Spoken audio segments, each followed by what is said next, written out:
No Oriente Médio, sob a fachada de cessar-fogos, o tabuleiro global se move por um plano ancestral. Como líderes como Trump, o Ayatollah e Netanyahu são impulsionados por um chamado messiânico. E como Isaac Newton, o gênio, moldou uma profecia que reescreve a geopolítica de hoje, desvendaremos o segredo de um jogo que desafia a realidade. As verdades que você está prestes a ver redefinirão a história. Assista até o fim, deixe seu comentário, curta o vídeo e inscreva-se para não perder as próximas revelações. A batalha pela verdade começou. Na intrincada tapeçaria geopolítica do século XXI, somos constantemente bombardeados por notícias de cessar-fogos, acordos e diplomatas apertando as mãos em mesas de negociação. Mas será que realmente entendemos o que esses gestos significam? Estamos testemunhando uma busca genuína pela paz? Ou seriam esses apenas interlúdios calculados, coreografias ensaiadas para um espetáculo muito maior e infinitamente mais sombrio? Parem por um momento e questionem. Quando as manchetes proclamam a calma, o que realmente ferve por debaixo da superfície? A realidade, meus amigos, é que mesmo enquanto os acordos eram anunciados no Oriente Médio, as três potências cruciais, os Estados Unidos, Israel e o Irã, mantinham um compromisso inabalável e profundamente enraizado com a guerra. Não uma guerra visível, talvez, nos campos de batalha tradicionais, mas uma guerra de narrativas, de vontades, uma batalha milenar por um fim que transcende a política e a economia. Este cessar-fogo tão alardeado não passava de uma pausa tática, um reposicionamento estratégico, uma manobra para moldar o campo de jogo antes do próximo e inevitável confronto. Mas por quê? Porque, diante da devastação e da perda de vidas, líderes supostamente racionais optariam por um caminho de conflito tão intrincado e aparentemente inescapável. A resposta, chocante em sua simplicidade e aterrorizante em suas implicações, reside em um conceito que raramente se discute nos noticiários noturnos. Um motor oculto que impulsiona as ações de homens que detêm o poder de nações inteiras. O chamado messiânico. Sim, vocês ouviram direito. Não estamos falando de simples ambição política, de ganância material ou de mera disputa territorial. Não estamos nos referindo à busca por votos, por riquezas ou por uma cadeira confortável na história. O que realmente move figuras como Donald Trump, o Ayatollah do Irã e Benjamin Netanyahu é uma convicção quase divina, uma certeza de estarem em uma missão de proporções bíblicas, designados por uma força maior para guiar seus povos a um destino pré-ordenado. É um fervor que transcende o racional, que dita sacrifícios impensáveis e que legitima o que, para os olhos comuns, seria pura barbárie. Eles se veem como figuras históricas, quase mitológicas, ungidas para salvar o mundo, para conduzir seus rebanhos à terra prometida, para forjar um novo Éden, ou talvez um novo Armagedon. Mas qual seria a natureza desse chamado que os torna tão inabaláveis? Como essa crença, tão profundamente pessoal e mística, pode se traduzir em políticas externas que afetam bilhões de vidas? Onde reside a linha tênue entre a fé genuína e a megalomania perigosa? Este é o mistério que nos propomos a desvendar. O Ayatollah, por exemplo, em meio às sanções e ameaças externas, fala de um Irã forçado à guerra, de um desejo inato de paz contra a agressão implacável dos Estados Unidos, o grande Satã.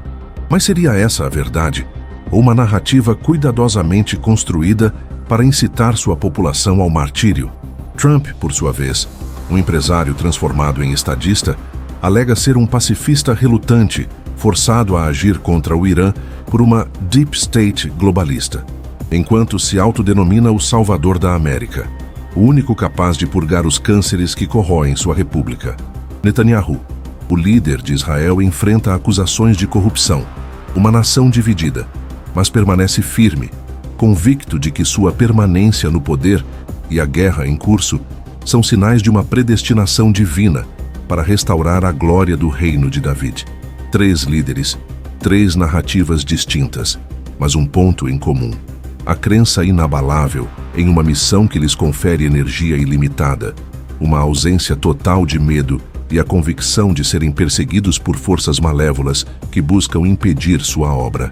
Eles se veem como vasos de uma energia divina, imunes a balas e à própria morte, porque sabem que, mesmo que seus corpos pereçam, suas ideias, sua fé, sua inspiração se tornarão imortais para seus seguidores. A perseguição, longe de enfraquecê-los, os energiza, pois a veem como a prova irrefutável de sua escolha divina. Um teste de fé que apenas os eleitos podem suportar.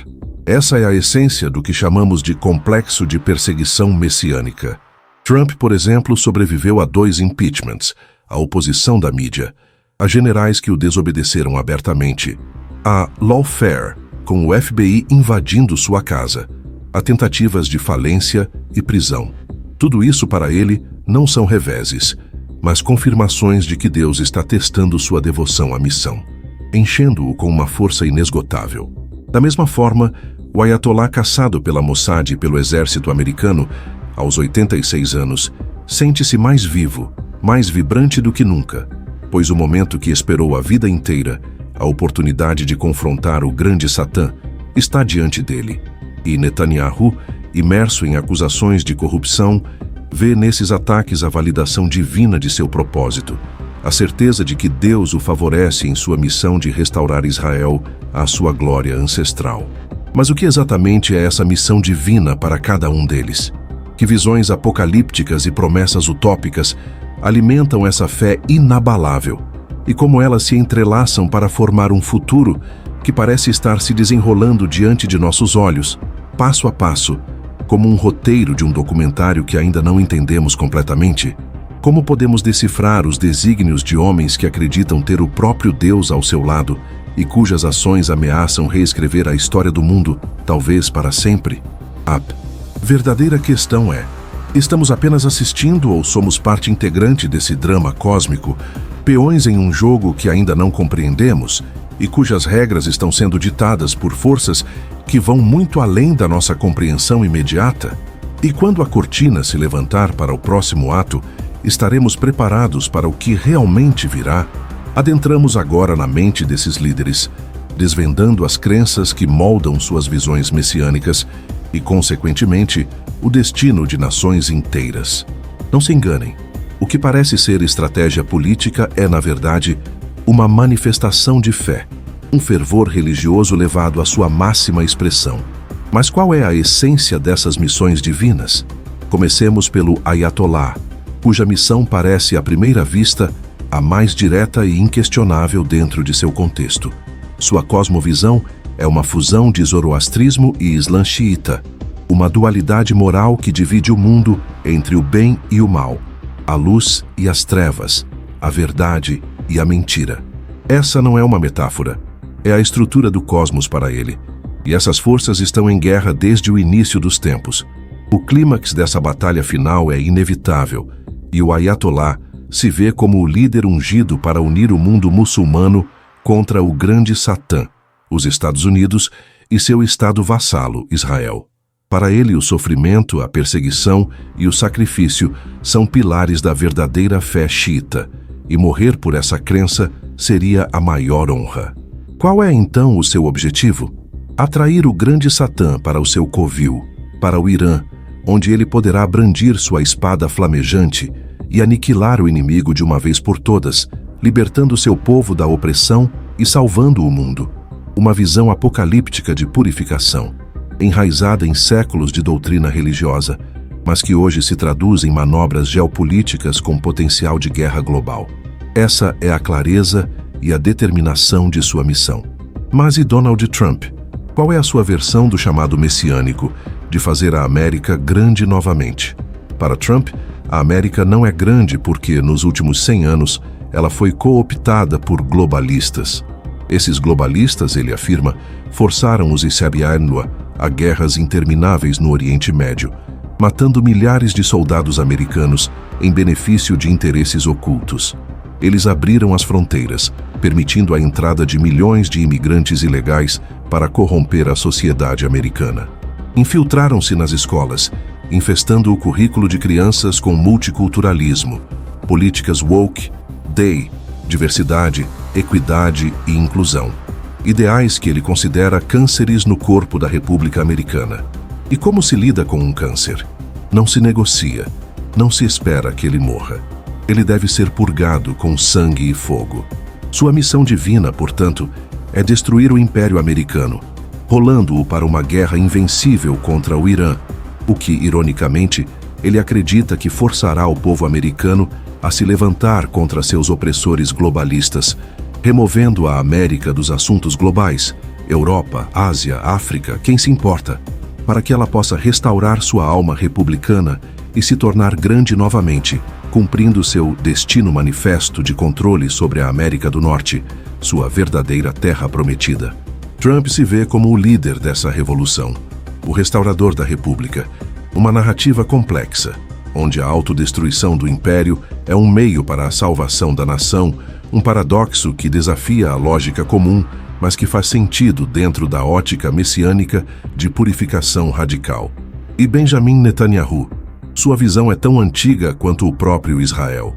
Para ele, e para muitos israelenses, a idade de ouro do povo judeu foi o reino de Davi, há cerca de 3,000 anos. Um período de liberdade, independência e supremacia no Oriente Médio, paz e prosperidade. Desde seu colapso, Israel foi atacado, desmembrado, subjugado por assírios, babilônios, persas, seleucidas e brutalmente pelos romanos, que destruíram o segundo templo e exilaram os judeus. O projeto de Israel para Netanyahu é um retorno a essa glória, e ele acredita que agora existe uma oportunidade histórica para alcançá-la. Quem se opõe a essa restauração do reino de Davi? O Irã e os Estados Unidos. Se ambos forem destruídos em uma guerra cataclísmica, então Israel poderá ser reunificada, todos os judeus do mundo retornarão, e Israel se tornará a luz de todas as nações. Mas aqui reside uma questão crítica. Para que o Império de Israel nasça, o Império da América precisa ser destruído. Por que a elite global permitiria isso? Por que a América simplesmente ficaria parada? A resposta nos leva a um dos pilares mais perturbadores desta investigação: os sionistas cristãos. Esses são elementos dentro do próprio Império Americano, dentro da elite global, que desejam a restauração do reino de David. Eles querem ver o Império Americano destruído, retirado do Oriente Médio, e desejam ajudar Netanyahu a alcançar seu chamado messiânico. Acreditam firmemente que para Jesus retornar, a nação de Israel deve ser reconstituída, o templo reconstruído, todos os judeus chamados de volta e, crucialmente, deve haver uma batalha final entre Israel e o mundo. Eles não apenas creem nessa profecia, mas a veem como sua própria missão messiânica, seu propósito divino, fazer com que essa profecia se cumpra. Esta não é uma ideia recente. Este projeto sionista cristão está em andamento há séculos desde a Reforma Protestante, com seus arquitetos pacientemente esperando e planejando. E um desses arquitetos, uma mente que poucos conectam a essa trama, é Isaac Newton. Sim, o mesmo Isaac Newton que conhecemos da física e do cálculo, mas um homem que na sua própria mente e na de suas sociedades secretas era um profeta com um chamado messiânico para decifrar a mente de Deus e preparar o mundo para o retorno de Jesus. E quando entendermos o verdadeiro Isaac Newton, o ocultista, o teólogo, o decifrador de profecias bíblicas, o arquiteto intelectual de um plano de séculos, então a loucura aparente do Oriente Médio começará a fazer um sentido aterrador. A história não é linear, meus amigos. Ela é cíclica, e as sementes do presente foram plantadas em um passado que teimamos em ignorar. Um passado onde o profeta do futuro já estava escrevendo o roteiro da nossa própria destruição. O que nos espera não é o acaso, mas a culminação de uma visão, uma profecia, que poucos ousam sequer conceber, mas que está a um passo de se tornar a nossa mais dura e irreversível realidade. Aprofundando a intrincada rede de influências que moldam o conflito no Oriente Médio, chegamos ao cerne de uma das mais chocantes revelações desta investigação: o papel central do sionismo cristão. Não é um mero grupo de interesse, mas uma força poderosa e profundamente enraizada, que não apenas deseja, mas ativamente busca orquestrar eventos globais para cumprir profecias bíblicas. Mas o que exatamente é essa doutrina complexa que a transcrição chama de Premillennial Dispensationalism? Em sua essência, é a crença de que no retorno de Jesus, ele iniciará 1000 anos de paz, a era messiânica. No entanto, para que esse retorno ocorra, certos elementos devem estar em vigor. Quais são eles e como se manifestam no tabuleiro geopolítico atual? Primeiro, Israel precisa ser reconstituída como nação, o que já aconteceu em 1948. Em segundo lugar, todos os judeus do mundo devem retornar a Israel. Em terceiro, a cúpula da rocha, o terceiro local mais sagrado do Islã, deve ser destruída para que o terceiro templo possa ser reconstruído. Em quarto, haverá uma guerra de Gog e Magog, onde Israel será cercada por um inimigo feroz, levando à batalha final de Armagedon. Somente no último minuto, quando toda a esperança estiver perdida, Jesus retornará para salvar Israel e iniciar a era messiânica. Para os sionistas cristãos, essa não é apenas uma história a ser lida, mas um roteiro a ser executado. O que isso implica para o nosso presente? Segundo a transcrição, se o sionismo cristão é uma força tão potente, 3 coisas acontecerão nos próximos anos. Uma invasão terrestre dos Messima ao Irã, porque o Império Americano deve cair para que o de Israel nasça, e os Emorei precisam ser removidos dessa equação profética. A destruição da cúpula da rocha, que, além de permitir a reconstrução do templo, unificaria o mundo islâmico contra Israel, iniciando a guerra de Gog e Magog, e um movimento massivo de retorno dos judeus a Israel, impulsionado por uma onda global de antissemitismo que os forçaria a buscar refúgio na Terra Prometida. Mas quem ou o que deu origem a essa ideologia tão influente? A resposta nos leva de volta no tempo a uma das mentes mais brilhantes que já existiu. Um homem cujo legado é mal compreendido e subestimado em sua totalidade. Isaac Newton. Sim, o mesmo Newton da gravidade e do cálculo, mas um homem que se via antes de tudo como um teólogo, um profeta com a missão de decifrar a mente de Deus. O que a maioria não sabe é que Newton passava a maior parte de sua vida imerso no ocultismo, na alquimia, buscando a pedra filosofal e o elixir da imortalidade, e, crucialmente, na leitura e decifração da Bíblia.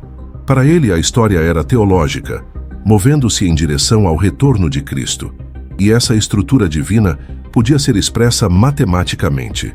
Suas famosas 3 leis do movimento, por exemplo, não eram apenas leis físicas, mas um argumento ontológico para a existência de Deus. A primeira lei, de que algo em repouso permanece em repouso, implica que um primeiro motor deve ter iniciado tudo: Deus. A ordem e o propósito do universo, evidentes em suas leis, apontam para um Criador. Newton dedicou décadas a essa busca, escrevendo um livro, Observations upon the Prophecies of Daniel and the Apocalypse of St. John, que, embora publicado póstumamente, se tornou um texto fundamental para o sionismo cristão. Nele, ele argumentava que a Bíblia era literal e que as profecias eram a própria voz de Deus, esperando para serem decifradas. A segunda revelação sobre Newton é que ele era membro de sociedades secretas na Inglaterra, plataformas para homens de educação e status discutirem especulações religiosas fora do dogmatismo da Igreja Anglicana. Essas sociedades, com raízes nos cavaleiros templários que trouxeram ensinamentos secretos do Oriente Médio, acolheram Newton como um profeta, um Messias que revelava as leis divinas ao mundo. Suas compreensões teológicas se tornaram a estrutura para essas sociedades, que, ao se espalharem pela América, infundiram seus princípios nos pais fundadores.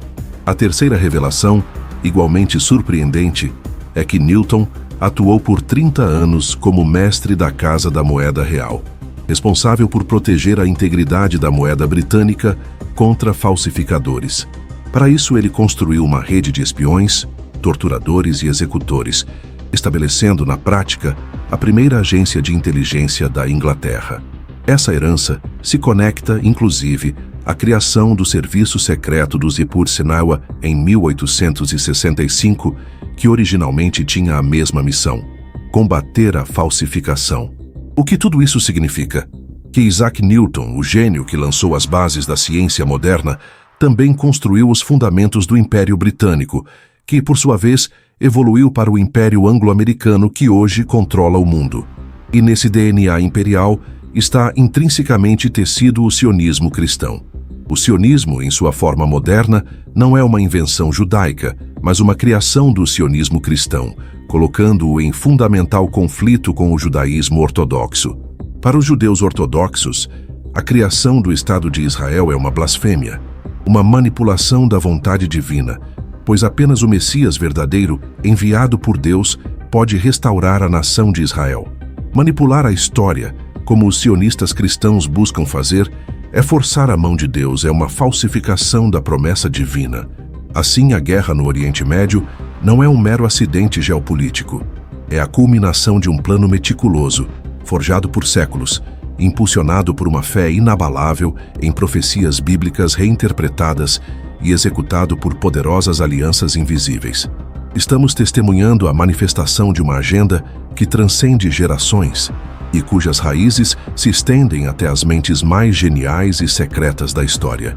E a grande questão permanece: podemos nós, meros mortais, desvendar os desígnios de profetas e manipuladores que operam nas sombras da história, ou estamos condenados a ser peões em um jogo cujo fim já foi escrito e cujo clímax está apenas começando a se desenrolar? Caros espectadores, se até agora a complexidade do cenário geopolítico do Oriente Médio e as raízes profundas de suas tensões pareciam um emaranhado de interesses difusos e motivações obscuras, preparem-se para uma revelação que irá reorganizar completamente a sua compreensão. Estamos prestes a desvendar a estrutura que de fato impulsiona a coalizão anti-Irã, um alinhamento de forças que não operam ao acaso, mas segundo uma lógica subjacente, um desígnio que transcende a política superficial e as análises convencionais. É fundamental compreender que não se trata de uma conspiração no sentido vulgar da palavra.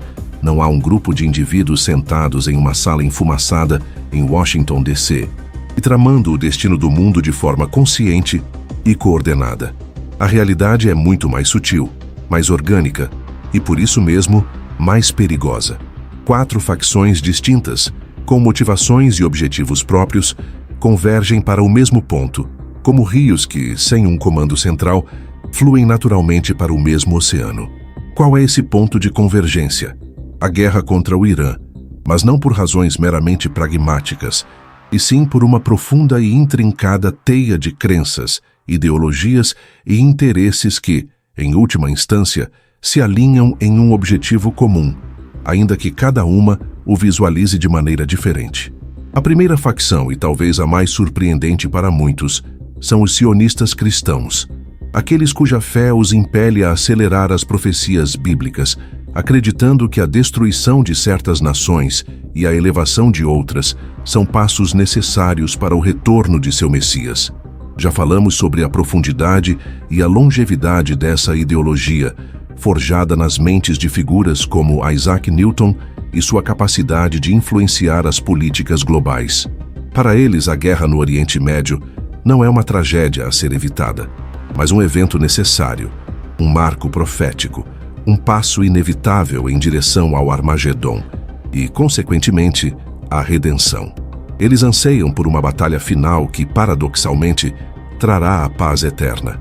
Seria ingênuo ignorar a intensidade dessa convicção, a energia inesgotável que advém de acreditar-se um instrumento divino. A segunda facção são os sionistas, aqueles que almejam a concretização do projeto da Grande Israel, a terra prometida que, segundo suas crenças, Yahvé concedeu ao povo israelita como parte de uma aliança sagrada. Para eles, o controle da região, a segurança e a expansão de Israel não são apenas questões de sobrevivência nacional, mas a realização de um mandamento divino, um destino manifesto. Curiosamente, embora suas motivações sejam distintas das dos sionistas cristãos, seus objetivos geopolíticos muitas vezes se sobrepõem, criando uma aliança pragmática, ainda que tensa.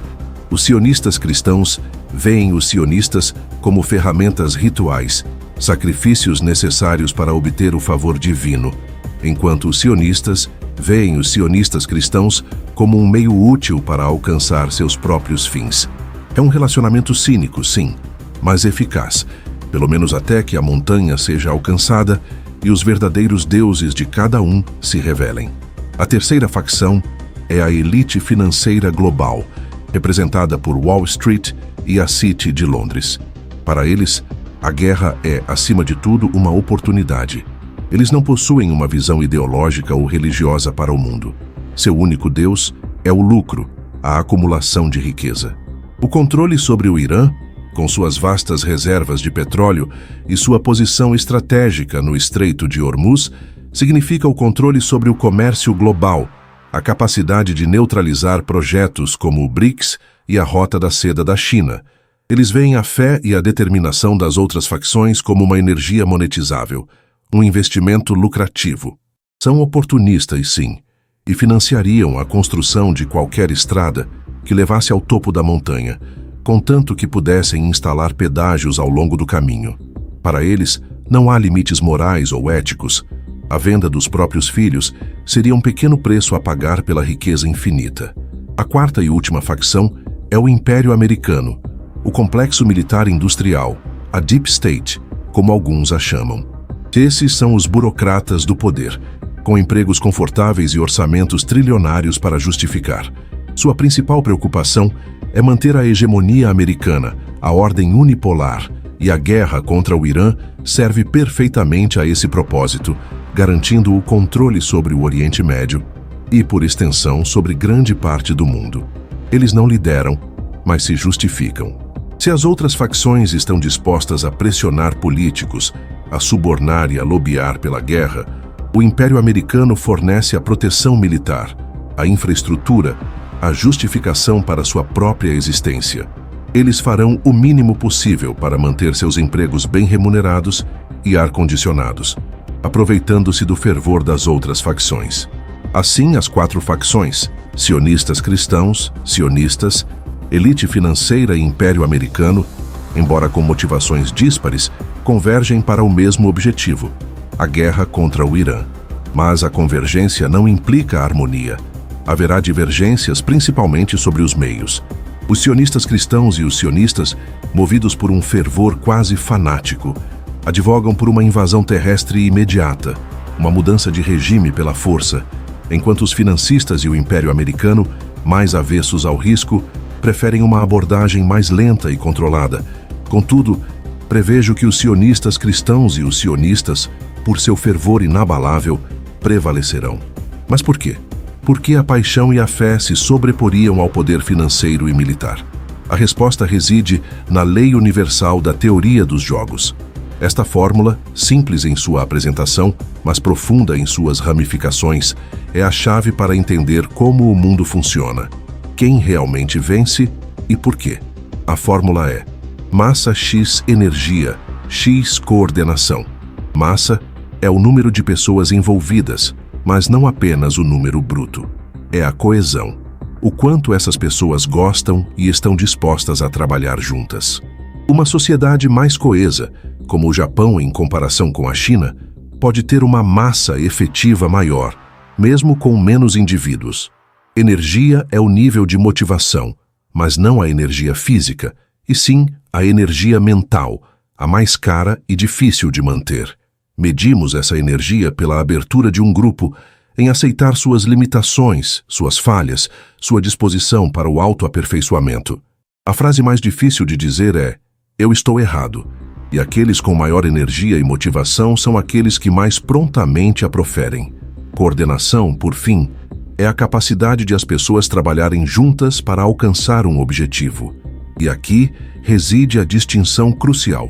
Existe a coordenação consciente, liderada por um líder, uma burocracia, e a coordenação subconsciente, mais poderosa, sem um líder claro, onde as pessoas colaboram instintivamente, como em uma dança.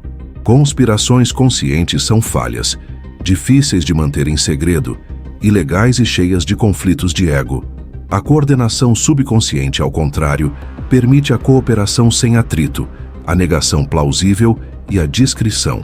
Famílias, etnias e religiões são exemplos de coordenação subconsciente. Nesta fórmula, os fatores não são ponderados igualmente. A coordenação é o mais importante, valendo pelo menos 3 vezes a massa. A energia é a segunda mais importante, valendo o dobro da massa. A massa é o menos ponderado. Esta lei universal nos diz que em jogos individuais, o mais motivado vence. Em esportes coletivos, a equipe mais coordenada e com maior disposição ao autoaperfeiçoamento vence. E, em escala global, as nações que dominam são aquelas que maximizam essa fórmula, como ZEUA no Ocidente, a Alemanha na Europa, o Japão no Sudeste Asiático e Israel no Oriente Médio. Mas se a coordenação subconsciente é tão crucial para a vitória, como se cria tal fenômeno? Como se alinha a energia e a massa de bilhões de pessoas em uma dança orquestrada sem um maestro visível? A resposta, meus amigos, é mais simples e, ao mesmo tempo, mais profunda do que qualquer estratégia militar ou financeira. Ela reside no poder das histórias. Sim, uma história poderosa. Uma narrativa que não apenas enquadra nossa compreensão do mundo, mas que fornece um roteiro para a ação, um guia para o comportamento em qualquer contexto. E é nesse poder da narrativa que a força avassaladora dos sionistas cristãos se revela. Eles possuem a história mais poderosa de todas. E é essa história que os torna invencíveis neste jogo complexo de poder global. Mas qual é essa história? E como ela se infiltrou na psique de tantos, moldando a realidade ao seu redor? Preparem-se, porque a próxima parte desta investigação irá levá-los a uma jornada através das narrativas mais fundamentais da civilização ocidental, revelando como elas se conectam, se transformam e, em última instância, se tornam um motor invisível da nossa história presente. O que poucos compreendem é que as guerras mais brutais não são travadas por recursos, mas por narrativas, por um fervor de uma história que os indivíduos acreditam serem a própria verdade universal, digna de qualquer sacrifício. E a história que domina o nosso mundo hoje, a história que está orquestrando os eventos no Oriente Médio e além, é uma que talvez vocês já tenham ouvido, mas jamais compreenderam em sua verdadeira e aterrorizante profundidade. Amigos, se a lei universal da teoria dos jogos nos ensina que a coordenação, a energia e a massa são os pilares do poder e que a coordenação subconsciente é o motor mais eficaz para a ação coletiva, a grande questão que se impõe é: como se gera essa coordenação subconsciente em larga escala? Como se alinha a vontade de milhões, se não bilhões, de indivíduos, sem um comando central explícito, sem a necessidade de um líder ditatorial ou de uma conspiração secreta e sempre vulnerável? A resposta, meus caros, é a mais surpreendente e ao mesmo tempo a mais óbvia, através de uma história poderosa. Uma história não é apenas um entretenimento, é um arcabouço cognitivo, uma lente através da qual enxergamos o mundo, uma moldura que dá sentido ao caos. Mais do que isso, uma história poderosa é um roteiro, um guia de comportamento, um mapa para a existência em um determinado contexto. Se você acredita em uma história, ela dita suas ações, suas reações, suas expectativas e, em última instância, seu destino. Mas quais histórias são tão poderosas a ponto de mobilizar massas, de transcender culturas e eras, de moldar a própria trajetória da civilização? Façamos uma experiência mental, um experimento de pensamento audacioso. Imaginem que tivéssemos o poder de apresentar a cada ser humano que já viveu e a cada um que vive hoje todas as histórias da humanidade, desde os épicos da Suméria e da Grécia Antiga, passando pelos contos de fadas, as grandes narrativas religiosas, as sagas cinematográficas modernas, até as tramas mais complexas de ficção científica. Star Wars, O Senhor dos Anéis, os mitos de Homero, os filmes da Disney e, claro, a Bíblia. Todas elas apresentadas em sua totalidade a cada indivíduo.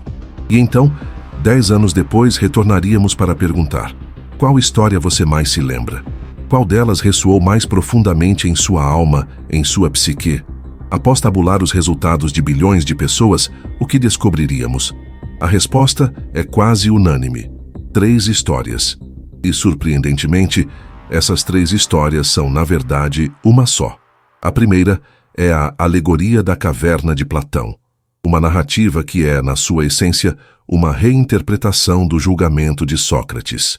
Para Platão, Sócrates era o contador da verdade, que, ao desvelar a realidade por meio da filosofia, foi condenado à morte pelos atenienses, que preferiram a sombra à luz, a ilusão à verdade. Ninguém gosta de admitir que está errado, e muito menos de ser confrontado com essa dura verdade. A segunda história é a crucificação e ressurreição de Jesus. Esta, por sua vez, é uma poderosa releitura da própria alegoria da caverna. Jesus, o contador da verdade supremo, enviado por Deus para revelar a verdade universal à humanidade, foi, em resposta, assassinado. A humanidade matou seu Salvador, assim como os atenienses mataram Sócrates.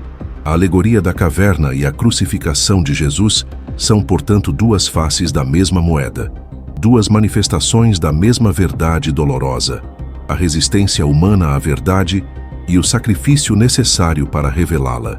A terceira história é a segunda vinda de Jesus. Esta é a mais potente de todas, pois ela marca o fim da história, a consumação de tudo, o momento em que o paraíso será alcançado e a reconciliação com Deus será completa. Ela nos oferece uma teleologia, um propósito, um destino final. Essas três histórias, que são essencialmente uma só, ressoam profundamente em nós, porque abordam as três perguntas mais fundamentais que nascem em nossos corações, em nossas almas. De onde viemos? Por que estamos aqui? Para onde vamos? A alegoria da caverna e a crucificação de Jesus explicam o porquê estamos aqui. Estamos em busca da verdade, lutando contra a ignorância e a negação. A segunda vinda de Jesus responde para onde vamos, para a redenção final, o fim do sofrimento e o início de um milênio de paz. E a própria existência de um Messias e de um plano divino responde de onde viemos, de um Criador com um propósito. Esta narrativa unificada é o que confere ao sionismo cristão seu poder avassalador. É a história mais cativante, mais convincente, mais completa que existe.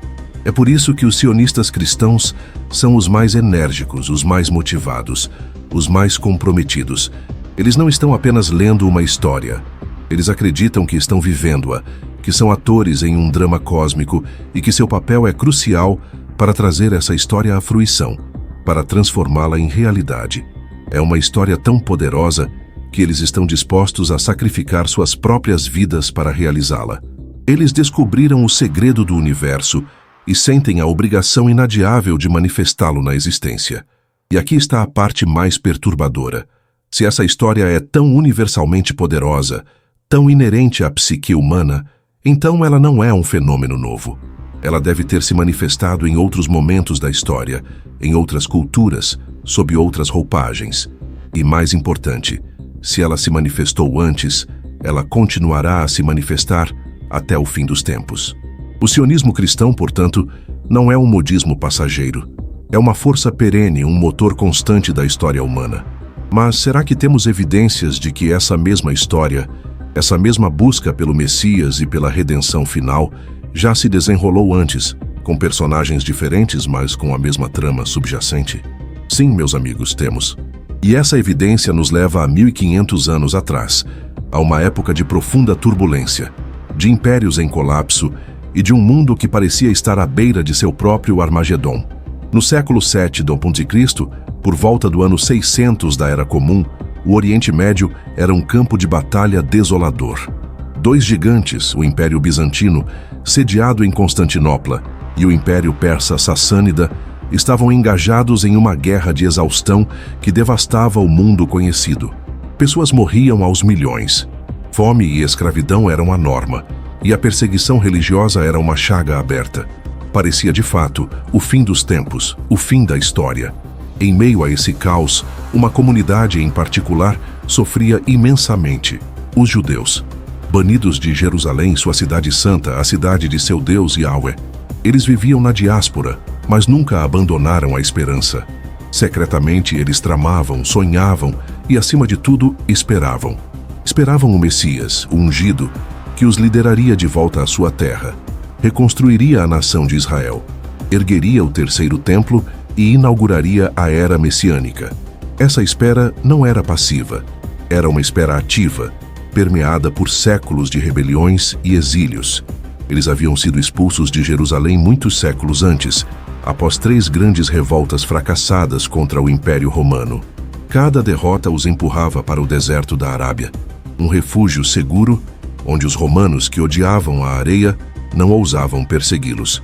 No deserto, eles não apenas se refugiaram, mas se misturaram com os pagãos árabes locais. Nesse processo de sincretismo cultural e religioso, a crença judaica no Messias, que viria para criar uma era de verdade e justiça, começou a se entrelaçar com as tradições locais e, por fim, venceu, tornando-se a base de uma nova fé. O deserto da Arábia, então, fervilhava com a expectativa de um Messias. Mas qual Messias? E como essa expectativa, forjada em um passado distante, se conecta aos eventos de hoje, a busca implacável por uma profecia a ser cumprida e a lei universal da teoria dos jogos que desvendamos? A história, meus amigos, tem uma maneira peculiar de se repetir, de reencenar seus dramas mais profundos com novos atores, mas com a mesma essência. E a próxima revelação não apenas lançará uma nova luz sobre a origem de uma das maiores religiões do mundo, mas também sobre a natureza intrínseca da busca humana por redenção e o papel das narrativas messiânicas na manipulação do destino das nações. Fiquem comigo, pois o que está por vir irá redefinir o que vocês pensam sobre fé, poder e a própria história. Neste ponto de nossa investigação, quando o mundo antigo e o moderno se entrelaçam através das lentes da teoria dos jogos e do poder das narrativas, é crucial que olhemos para trás, para aquela época de angústia e esperança no século VII, quando o Oriente Médio estava em chamas e a expectativa de um Messias atingia seu auge. Os judeus exilados e massacrados buscavam desesperadamente seu Salvador. E é nesse vácuo de poder e fé que a história nos presenteia com uma das mais fascinantes e controversas revelações. Uma das facções da diáspora judaica, em sua luta para retornar a Jerusalém, aliou-se aos persas, que lhes prometeram restaurar sua cidade e reconstruir o terceiro templo. Inicialmente, eles obtiveram sucesso. Os persas conquistaram Jerusalém, e os judeus retomaram a cidade, iniciando o processo de reconstrução do seu templo sagrado. Mas havia um problema, uma pedra no caminho dessa profecia. A maioria da população da região, naquela época, era cristã. E os cristãos se rebelaram. Clamaram por ajuda ao Império Bizantino, e um novo general, Heráclio, um usurpador com problemas de legitimidade, viu nessa oportunidade a chance de provar sua unção divina. Ele decidiu retomar Jerusalém, e para isso massacrou os judeus.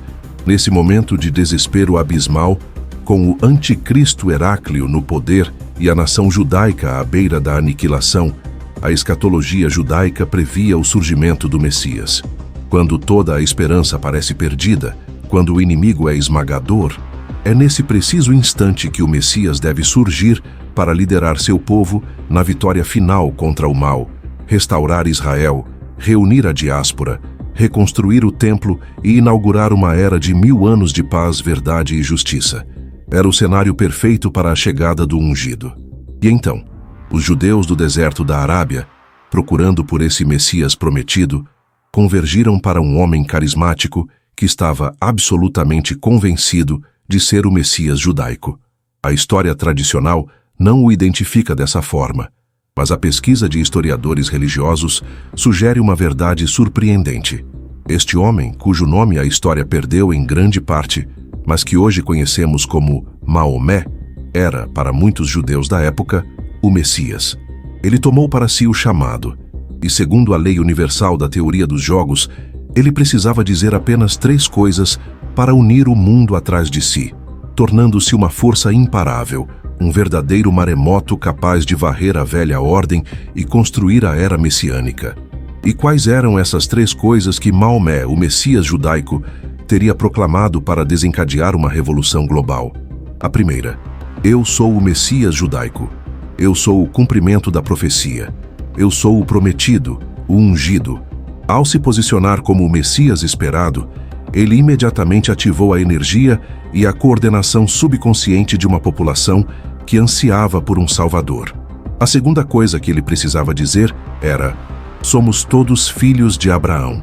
Judeus, cristãos, muçulmanos, todos descendemos de Abraão e, como tal, somos todos filhos de Deus. Esta terra foi prometida a nós por Deus. Portanto, dívida, escravidão, implacabilidade, tudo isso é mal aos olhos de Deus. Devemos criar uma revolução para garantir que todos tenham terra, que as dívidas sejam canceladas e que a escravidão seja eliminada deste mundo.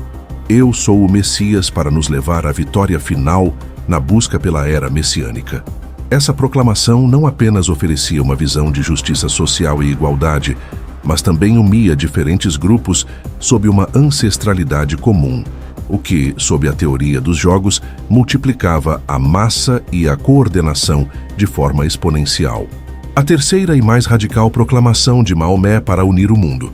Todas essas diferenças religiosas são idiotas. Zoroastrismo, cristianismo católico, cristianismo nestoriano, cristianismo ortodoxo, judaísmo. Todas essas facções são contra a vontade de Deus. Somos todos filhos de Deus e, portanto, podemos todos celebrar Deus à nossa maneira.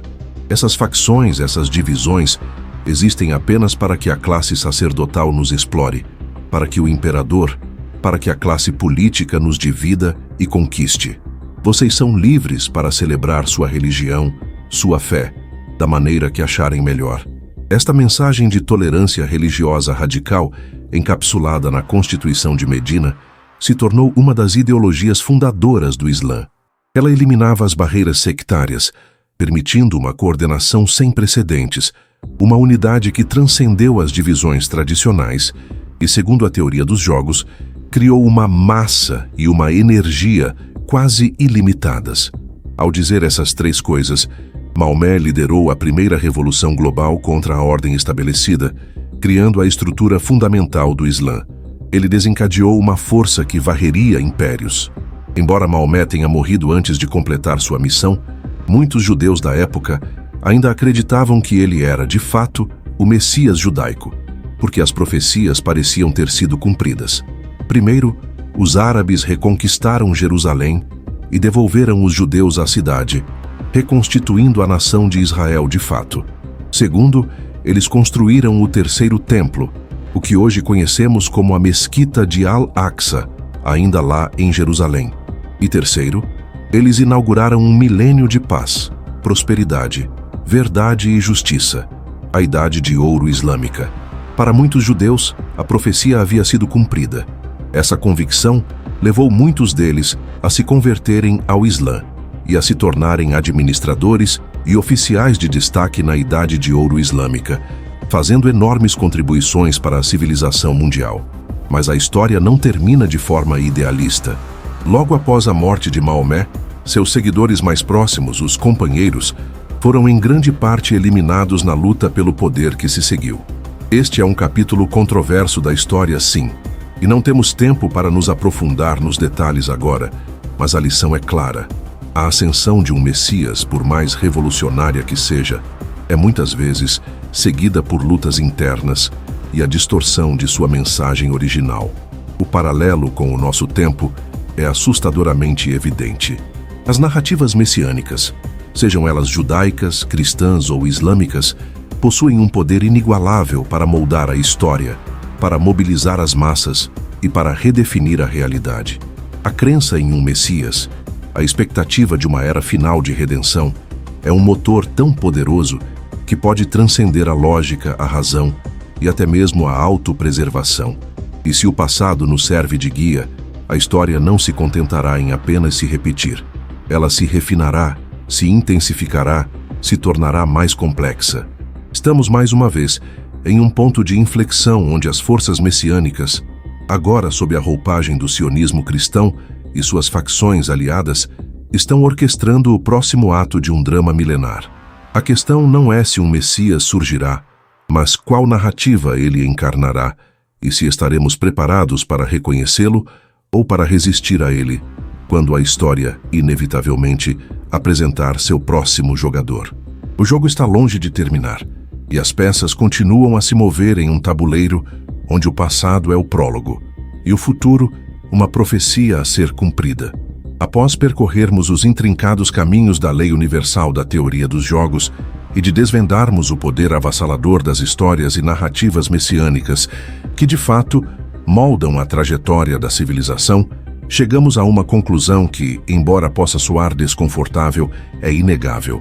O sionismo cristão emerge como a força dominante no Oriente Médio. Não se trata de uma simples projeção, mas de uma inferência lógica e quase matemática, baseada nos princípios que regem a interação entre massa, energia e coordenação. Por mais que o Império Americano controle os armamentos mais avançados e a elite financeira global detenha um poder econômico quase ilimitado, a energia e a coordenação subconsciente inigualáveis dos sionistas cristãos, movidos por uma história milenar e uma fé inabalável em um destino profético, lhes confere uma vantagem decisiva. Eles não estão apenas engajados em uma batalha política, eles estão lutando para cumprir uma profecia, para realizar um roteiro divino, e essa convicção lhes concede uma determinação que poucas outras forças podem igualar. É por isso que são eles que, em última instância, impulsionam a política externa dos Estados Unidos. São eles que irão forçar a mão, que irão superar a aversão ao risco da burocracia imperial e da elite financeira, e que, inevitavelmente, levarão os Estados Unidos a uma invasão terrestre do Irã para implementar a tão desejada mudança de regime. Esta não é uma mera especulação. É o resultado do cálculo da lei universal da teoria dos jogos, aplicada ao cenário atual, revelando que as forças da fé e da narrativa, quando devidamente orquestradas e catalisadas, possuem um poder de transformação que supera em muito o poder bruto das armas e do dinheiro. Eles, os sionistas cristãos, obterão o que desejam, pois possuem a maior energia e a coordenação mais coesa, alimentadas pela história mais poderosa já concebida pela humanidade. Assim, parece que desvendamos a história, que somos capazes de prever o futuro. A trajetória é clara. Os jogadores, com suas motivações messiânicas e seus interesses materiais, estão dispostos em um tabuleiro onde o resultado parece predeterminado. O fim dos tempos, tal como imaginado pelas profecias, parece estar se desdobrando diante de nossos olhos, com uma inexorabilidade quase assustadora. A recompensa narrativa, a revelação final que prometemos é esta: o conflito no Oriente Médio, as tensões crescentes, a aparente irracionalidade das ações dos líderes globais, tudo se encaixa em um grande plano, em uma profecia que tem sido pacientemente tecida ao longo dos séculos. O que parece caos é, na verdade, uma ordem complexa, um roteiro sendo executado. Mas aqui reside a ironia, a reviravolta que a própria teoria dos jogos, em sua sofisticação máxima, nos apresenta. Quando a estrutura do jogo se torna excessivamente clara, quando a trajetória parece inevitável, quando os movimentos dos jogadores são previsíveis, o que acontece? Um novo jogador emerge. Um jogador que observa os contornos do jogo, que compreende a dinâmica das forças em ação e, com uma astúcia inigualável, manipula os eventos para mudar o curso do jogo, para desviá-lo de sua rota aparente em benefício próprio e de seu grupo. Este não é um jogador comum. Este é o que Hegel chamaria de figura histórico-mundial, o que Nietzsche conceituaria como o Übermensch, o super-homem. Uma figura que é capaz de transcender a história, de tomar as rédeas do destino em suas próprias mãos e, ao fazê-lo, alterar para sempre o curso da história humana. Este Übermensch não está preso às narrativas existentes, às profecias pré-existentes. Ele as compreende, sim, mas as vê como ferramentas, como elementos de um jogo maior que ele pretende dominar. Ele não é um peão, ele é o mestre do xadrez, ou talvez o jogador que muda as regras do jogo no meio da partida. Que a teoria dos jogos, em sua sabedoria implacável, nos diz que agora que a estrutura do jogo se tornou tão evidente, agora que as peças estão alinhadas para a culminação da profecia do sionismo cristão, o Übermensch, o novo arquiteto do destino, deve emergir. De fato, ele já emergiu. Ele está entre nós observando, calculando e se preparando para mover suas próprias peças em um tabuleiro global. Este Übermensch, este manipulador do jogo que tem o poder de reescrever o futuro, é Vladimir Putin, E sua emergência não é um acaso, mas uma necessidade intrínseca da própria dinâmica do jogo, um antídoto inesperado para a aparente inevitabilidade da profecia que parecia condenar o mundo a um Armagedon predeterminado.